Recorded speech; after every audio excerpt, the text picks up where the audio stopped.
Hello నమస్తే, నేను మీ Shruti. Welcome back to my channel vlogs of Shruti. ఎలా ఉన్నారు అందరూ, ఏం చేస్తున్నారు? నేనైతే చాలా బాగున్నానండి. మీరందరూ కూడా చాలా హ్యాపీగా ఉన్నారని అనుకుంటున్నాను. ఎలా ఉన్నారో ఖచ్చితంగా కామెంట్ చేసి చెప్పండి. ఈరోజు ఈ వీడియో మీతో నేను శ్రావణ మాసంలో మనకి వరలక్ష్మి వ్రతం వస్తుంది కదా, వరలక్ష్మి వ్రతం నేను మా ఇంట్లో ఎలా పూజ చేసుకున్నానో ఈ వీడియోలో ఈ లాగ్ ఉండబోతుంది.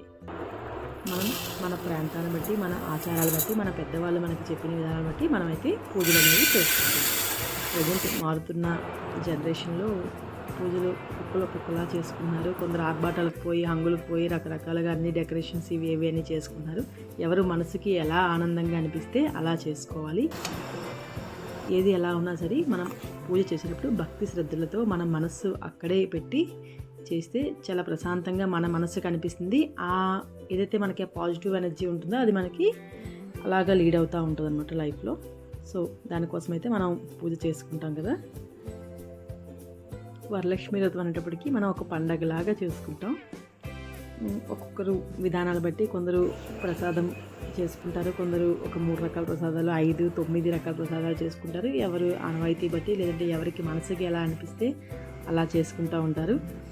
మనం ప్రసాదాలు ఒక భారంగా కాకుండా అలానే మన బాధ్యత, అలానే మనకి చాలా ఆనందంగా చేసుకోవాలి. అమ్మవారి నామస్మరణ, అలానే మనకి ఏ భక్తి పాట ఇష్టమైతే ఆ భక్తి పాటను మనం పాడుకుంటూ భగవంతుని నామస్మరణతో అయితే మనం ప్రసాదం చేసుకుంటాం. మనం ప్రసాదం చేసేటప్పుడు మనం ఏ నామస్మరణ లేకుండా నార్మల్గా చేసుకుంటే మనసు ఎక్కడెక్కడికో ఆలోచిస్తూ ఉంటుంది. మనం ఏదైతే ఆలోచిస్తామో మనం చేసే ప్రసాదంలో కూడా అదే ఫ్లో అయితే ఉంటుందని నేనైతే నమ్ముతాను. అంటే మనం మనసు ఎంత ఏకాగ్రతతో చేయగలుగుతామో ఆ ప్రసాదంలో కూడా ఆ భావన వెళ్తుందని నేనైతే నమ్ముతాను. మనం పూజ చేసేటప్పుడు కూడా అలానే మనం ఏదైతే పూజ చేసేటప్పుడు మనసు అనేది పరిపరి విధాలుగా ఆలోచిస్తూ ఉంటుంది. ఒక్కొక్కసారి ఎక్కడికో వెళ్ళిపోతుంటుంది. ఇక్కడ మన నామాలు చదువుతూ ఉంటాం, మన మనసు ఎక్కడో ఆలోచిస్తూ ఉంటుంది. అలా కాకుండా మనం మనస్సు అక్కడే భగవంతుడి దగ్గర పెట్టి చేయగలిగితే చాలా హ్యాపీగా అనిపిస్తుంది. ఇక్కడైతే వరలక్ష్మి వ్రతానికి ప్రత్యేకంగా మనం అమ్మవారికి కలశం ఉన్నవారైతే కలశం పెట్టుకుంటారు. మాకైతే కలశం ఆనవాయితీ లేదండి. సో మేమైతే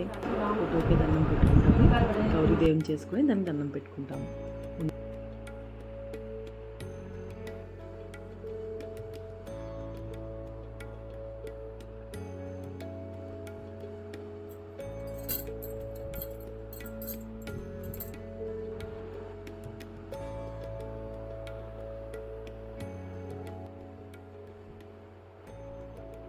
మనం పూజలు నోములు చేసేటప్పుడు పసుపు గణపతిని చేసుకొని ముందుగా గణపతికి పూజ చేసుకుంటాము. గణపతి పూజ అనంతరం మనం లక్ష్మీదేవికి పూజ ఆరంభిస్తాము.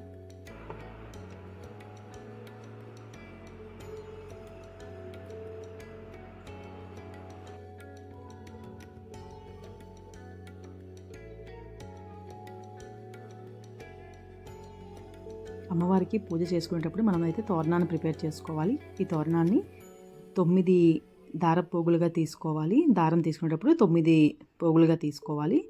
అలానే శుభ్రంగా దానికి పసుపు రాసి 9 చోట్ల కుంకుమ బొట్టు పెట్టుకోవాలి. ఎక్కడైతే బొట్టు పెట్టుకున్నామో అక్కడ ఒక్కొక్క ముడి వేసుకుంటూ పువ్వు పెట్టుకుంటూ మనమైతే తోరణాన్ని రెడీ చేసుకుంటాం. అమ్మవారికి ఒక తోరణం, మనకి ఒక తోరణం, అలానే ముత్తైదువులకు ఇవ్వడానికి తోరణాలు మనం రెడీ చేసుకొని పూజ చేసుకోవాలి.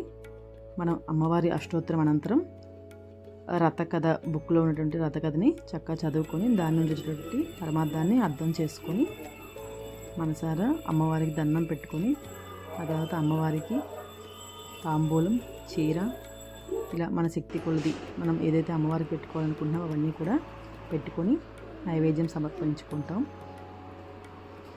అలానే నైవేద్యానంతరం హారతి ఇచ్చుకొని మనమైతే పూజ ముగించుకుంటాం.